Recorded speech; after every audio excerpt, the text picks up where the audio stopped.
É mais comum do que a gente imagina, né? Esse comportamento de seita dentro da igreja. Mas também é muito, muito bem escondido, né? Sim, isso aqui é a realidade. Isso aqui é a tradição da igreja. Se você vai pegar a história dos santos, né? Você lê uma biografia de um santo religioso, você vai ver ali vários abusos. Só que era tido como um caminho de santidade. Então, o meu superior, ele abusa de mim, ele me maltrata, ele me humilha, ele usa do poder dele de autoridade, só que eu tenho que aceitar. E o meu processo de aceitação, eu sou santo.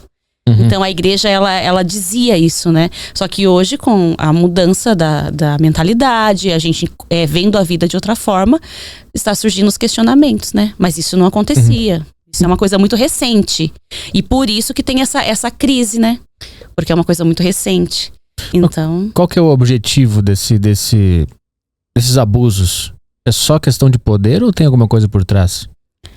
É muito complexo, porque assim, dentro da vida religiosa, você é privado de muitas coisas. Então, quando você é privado de muitas coisas, muitas vezes eu acredito que você se perde, né?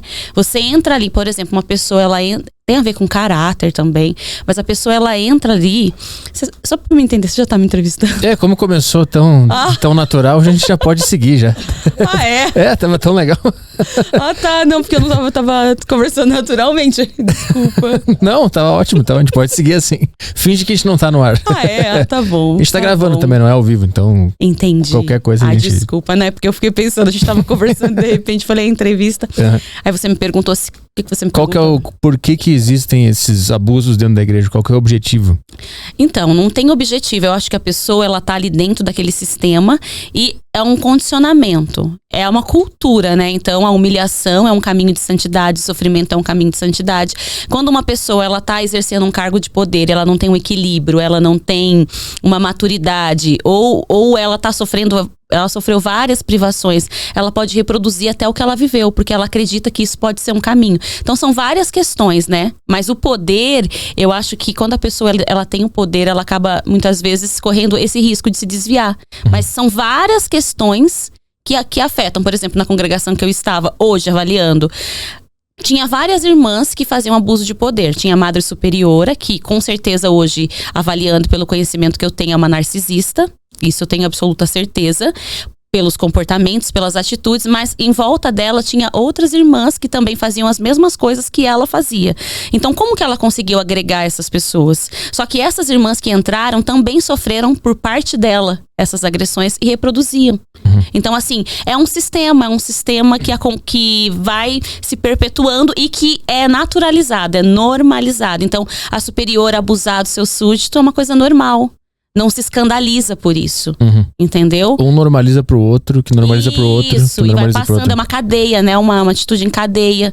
E aí quando você aponta, por exemplo, nós que estávamos lá e apontávamos isso, mas não como abuso de autoridade, porque a gente nem entendia, nem sabia nem tinha conhecimento dessa palavra, abuso de autoridade. Mas era um incômodo. E aí como que a gente falava em relação a isso? A gente falava, temos que nos tratar todas iguais. Não nos devemos tratar por hierarquia, entendeu? Porque lá, assim, quanto mais alto você estivesse na hierarquia, mais direitos você tinha. Por exemplo, na mesa, se tinha Coca-Cola e tinha um refrigerante mais inferior, a Coca-Cola era para quem era de votos perpétuos, que estava na alta hierarquia.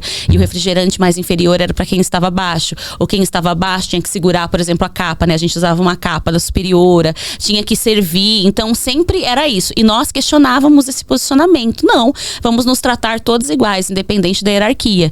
Só que nós não entendíamos que a hierarquia não queria isso, né? O poder. Então, aí era o abuso de autoridade, mas a gente não conseguia compreender. Porque dentro da onde eu estava, né? Já deixando bem claro que é onde eu estava, a gente não tinha acesso ao conhecimento, a gente não podia ler livros que fossem secular. Por exemplo, eu li Augusto Cury, li Padre Fábio de Mello, que abria a mente para outras questões. Só que foi tirado da minha mão. Por quê? Porque a gente conseguia entender psicologicamente, não podia ler livro de psicologia dentro da onde eu estava. Então era um condicionamento, tudo era condicionado, tudo era muito controlado. Nós andávamos de 2 em 2. E aí tinha uma justificativa, né?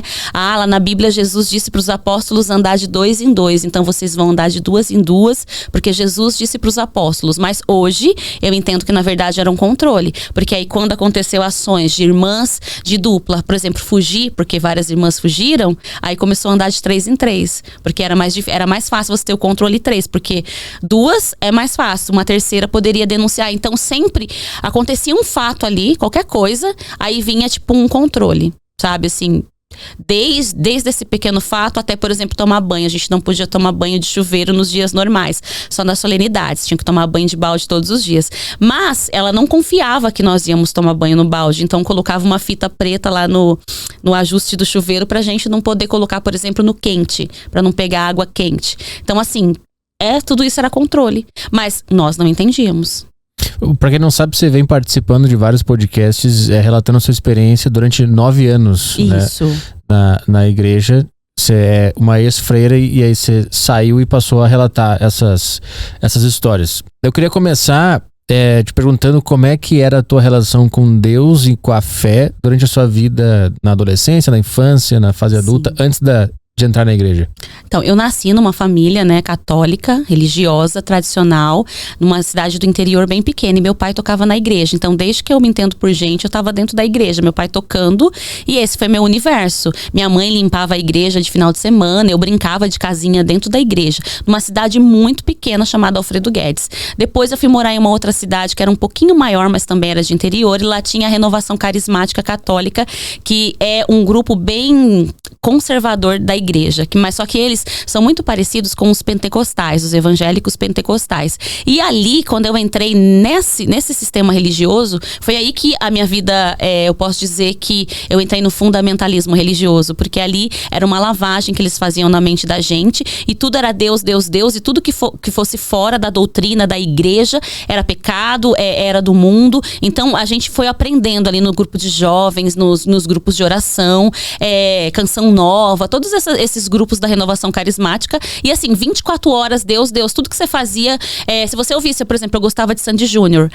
Sandy Júnior é pecado, porque ele não canta pra Deus.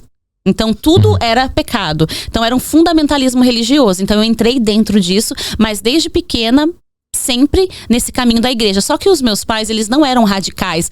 Você tem que ir na igreja, você é obrigado, você não pode isso, você não pode aquilo. Não. Eu tinha liberdade. Mas por eu escolher ir para a Renovação Carismática, ali as pessoas que coordenavam o grupo de oração, coordenavam a catequese, eles eram radicais. E aí eles tinham um grupo de jovens, que éramos nós. Então era tudo muito radical. Você quer namorar? Você vai ter que pedir autorização pra gente.